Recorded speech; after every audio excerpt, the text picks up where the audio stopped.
লাগিব প্ৰতিজন ব্যক্তিৰ আশা সপোন আছে আৰু সেইভাবে আপোনালোকে ইমান দূৰ দূৰণিৰ পৰা ইয়াত আহিছে। আপুনি সঁচাকৈ বৰ ভাগ্যৱানে নহয় সৌভাগ্যৱান বুলি কম। আজিৰ পৰা কেইমাহমান আগত কেইদিনমান আগত কেইবছৰমান আগত আপুনি কোন আছিলে, আপুনি কি কৰি আছিলে, আপুনি কেনেধৰণে সময় পাৰ কৰিছিলে, হয়নে নহয় কওক? হয়। কিন্তু যেতিয়া আপুনি এই অনলাইন অপৰচুনিটিটো পালে তাৰ পিছত আপোনাৰ কেনেধৰণৰ ডেভেলপ হৈছে, আপুনি কেনেকৈ ইয়াত উপাৰ্জন কৰিছে, কেনেকৈ সাহস আহিছে, আগবাঢ়ি যোৱাৰ কাৰণে এটা ইচ্ছা গঢ়িব পাৰিছে, সকলোবোৰ চেঞ্জ হৈছে নে নাই? প্ৰথম অৱস্থাত মই যেতিয়া এই বিজনেছত আহোঁ তেতিয়া ময়ো ভবা নাছিলোঁ ইমান ডাঙৰ বিজনেছ বুলি। প্ৰথম অৱস্থাত যেতিয়া দীপিকা বাইদেউ আহিছে তেখেতেও ভবা নাছিলে ইমান ডাঙৰ বিজনেছ বুলি। কোনো এজনে আমি এই ব্যৱসায়টো বহুত ডাঙৰ বুলি ভাবিব নোৱাৰোঁ আৰম্ভণিতে। তো স্বাভাৱিক কথা যে আমাৰ লগত এতিয়া যিবোৰ নতুন ব্যক্তি আহিব তেওঁলোকে কিন্তু আমাক কোনো কাৰণতে ইমান ডাঙৰ বিজনেছ বুলি ভাবিব নোৱাৰে, হয়নে নহয় কওকচোন? ইমান ডাঙৰ বিজনেছ ইয়াত আজি আমাৰ চেয়াৰমেন বোনাছ লৈছে, হাউচ ৱাইফ সাধাৰণ ঘৰ গৃহিণীয়ে আজি কিমান টকা পাইছে ইয়াতে দেখিছেনে নাই?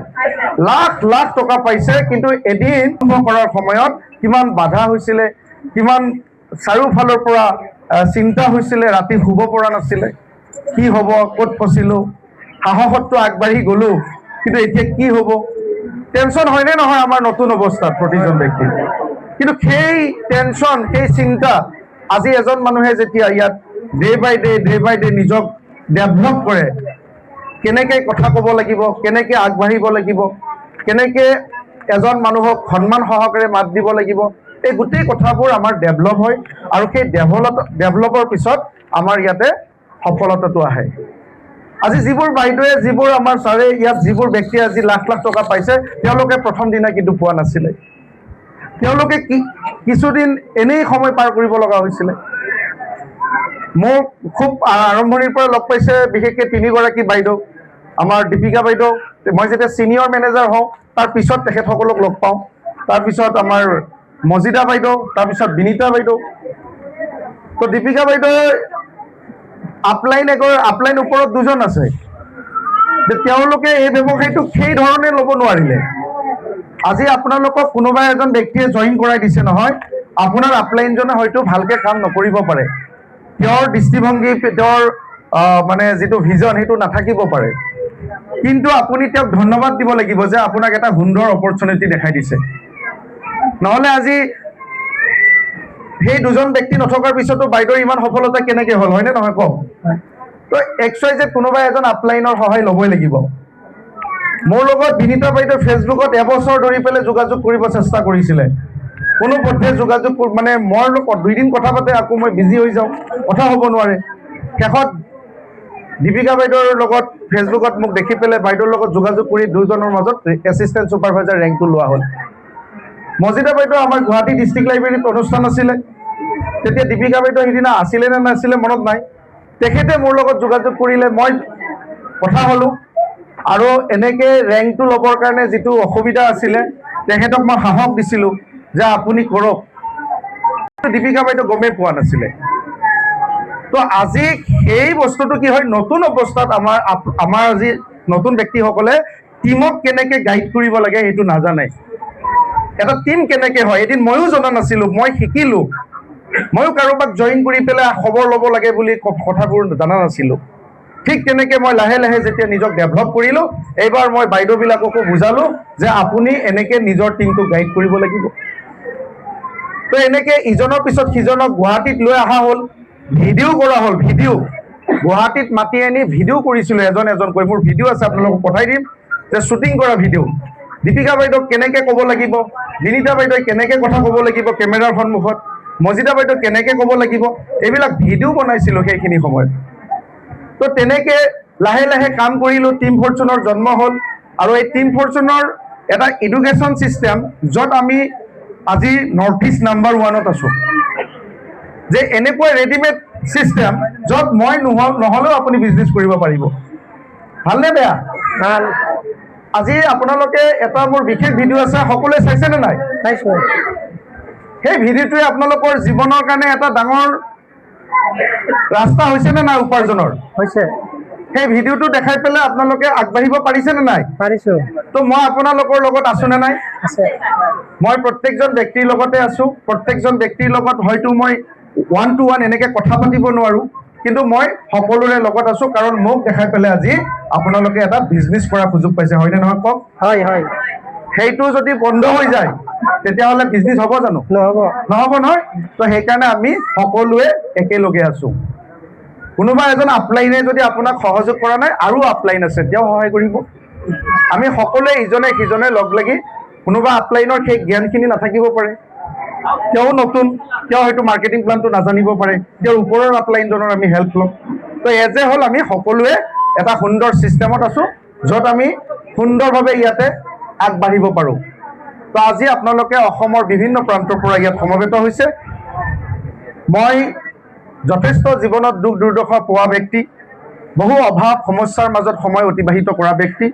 আজি এই ছিষ্টেমটোৱে মোৰ জীৱনত যথেষ্ট পৰিৱৰ্তন আনিছে। অকল মোৰে লগত নহয়, প্ৰায় 40,000 মানুহৰ জীৱন পৰিৱৰ্তন হৈছে।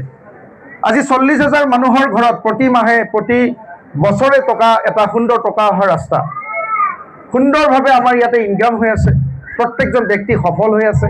কিমান ভাল লাগে মোৰ যেতিয়া মোক কোনোবাই ফোন কৰে, ছাৰ মই 50,000 পালোঁ, কোনোবাই কৈছে মই 20,000 পালোঁ, কোনোবাই কৈছে মই 2 লাখ পালোঁ, কোনোবাই কৈছে মই ইমান টকা পালোঁ। সিদিনা দীপিকা বাইদেউ ফোন কৰি মোক কৈছে, ছাৰ মই ইমানখিনি টকা 5 লাখ টকা পালোঁ। 5 লাখ টকা পালে, এটাতো মান্থলি পাইছে, আৰু এটা পাইছে 5 লাখ একে মাহতে। আকৌ কৈছে 2 দিন পিছত, ছাৰ আৰু মোক 3 লাখ টকা দিলে। মই বোলো, মোক কৈছে কি পইচাই দি আছে দেখোন, পইচাই দি আছে, হয়নে নহয় বাইদেউ? পইচা দি আছে নে নাই? বাইদেৱে মোৰ লগত কথা কৈছে, বোলে ছাৰ পইচাই দি আছে। বাইদেউ পাত্তাই পোৱা নাই, কি পইচা দি আছে এইবিলাক। ময়ো আচৰিত। তাৰপিছত বাইদেৱে কোৱাৰ পিছত মই মোৰটো চেক কৰিছোঁ, তেতিয়ালৈকে কিন্তু ময়ো গম পোৱা নাই। আপুনি কোৱাৰ পিছত চেক কৰি মোকো কিবা এটা দিছে আৰু মৰমতে। মই এনেকৈ চাইছোঁ, মোবাইলটো যেতিয়া লৈছোঁ, মই ধৰি লওক 5,63,000 টকা সোমাইছে এই মাহত। এপ্ৰিলত 5,63,000 টকা সোমাইছে। তাৰপিছত মই এনেকৈ ধৰি লওক চাওঁতে ল'ৰাটো চাবলৈ 10 লাখ সোমাইছে। মই ছাৰক লগতে ফোন কৰিছোঁ, ছাৰ মোৰ দেখোন কেনেকৈ পইচা সোমাইছে, বাহিৰত গৈ কথা পাতি আছোঁ। তো কাপোৰ পাই পেলাই জীৱন অতিবাহিত কৰা বাইদেউৰ একাউণ্টত এনেকৈ পইচা আহিছে। ভাল লাগিছে নে নাই কথাবিলাক? লাগিছে। তেতিয়াহ'লে আমি সকলোৱে তেনেকৈ ইনকাম কৰিব পাৰোঁ নে নাই? বাইদেউ কিয় ইমান টকা দৰকাৰ? টকা দৰকাৰ আছে নেকি? ইমান টকা লাগে নেকি? তো আজি ইমানখিনি টকা পোৱাৰ এটা ৰাস্তা, ইয়াতকৈ আৰু বেটাৰ পাব পাৰি, ইয়াতকৈ বহুত পাব পাৰি। আমি কিন্তু নৰ্থ ইষ্টতহে হাহাকাৰ কৰি আছোঁ। আমাতকৈ বহু বেছি পইচা পোৱা ব্যক্তি ইতিমধ্যে হৈ গৈছে বাহিৰত। তো আমি বাহিৰৰ লগত টক্কৰ দিব পৰা হৈ গৈছোঁ। তো আমি চবেই পাব পাৰোঁ। আমাৰ এজন বা দুজনে পালে নহ'ব, আমি চবেই ইয়াৰ ইনকাম পাব পাৰোঁ। তো আমি সকলোৱে খুব মনোযোগ দি আপোনালোকে কাম কৰক। নিগেটিভ নহ'ব, জীৱনত বহুত নিগেটিভ আহিব, বহুত বাধা আহিব। বাধাটো আপোনালোকে নেওচি যাব লাগিব। যি ব্যক্তিয়ে বাধা নেওচি যাব, যি ব্যক্তিয়ে নিজৰ আপলাইনক শ্ৰদ্ধা ভক্তি কৰিব, সন্মান কৰিব, তেওঁ নিশ্চিতভাৱে এই সফলতাটো পাবই পাব। কোনো কাৰণত আপুনি বিফল হ'ব নালাগে। আপুনি আপোনাৰ কাম কৰি যাওক। আপুনি মানুহক মৰম আদৰ কৰক, মানুহক সহায় কৰক। এইটো কাম হৈছে মানুহক সহায় কৰা, মানুহক দুখ দিয়া কাম নহয়, মানুহক সহায় কৰা। আৰু এইটো কাম সকলোৰে কাৰণে একেই হয়। আপোনালোকে নিজৰ ডেভেলপটো আনিব চেষ্টা কৰিব। ধুনীয়াকৈ আপোনালোকে ভিডিঅ' আপোনালোকে বনাব চেষ্টা কৰিব, কথা ক'ব চেষ্টা কৰিব, জুম মিটিং আপোনালোকে ডেইলি কৰিব। যাৰ 2-4জন ব্যক্তি হৈছে, প্ৰত্যেকে জুম মিটিং ষ্টাৰ্ট কৰি দিয়ক। আৰু আমাৰ মেনেজাৰসকলকো কৈছোঁ যে আপোনালোকে নন মেনেজাৰৰ ওপৰত গুৰুত্ব দিব লাগিব। আমাৰ ইয়াতে আচল খেলটো হৈছে নন মেনেজাৰ। যদি আমি আমাৰ নন মেনেজাৰবিলাক আমি ডেভেলপ কৰোঁ, প্ৰত্যেকৰ নন মেনেজাৰক যদি চাওঁ নহয়, সকলোৰে উন্নতি অট'মেটিকলি হ'ব। তো মই সকলোকে কৈছোঁ, মেনেজাৰ যিবিলাক হোৱা নাই তেওঁলোকক নন মেনেজাৰ বুলি কোৱা হয়। এইটো চলিব বুলি তেতিয়াহ'লে কিন্তু ভীষণ বিপদ, আপোনাৰ বিপদ চমু চাপি আহিছে।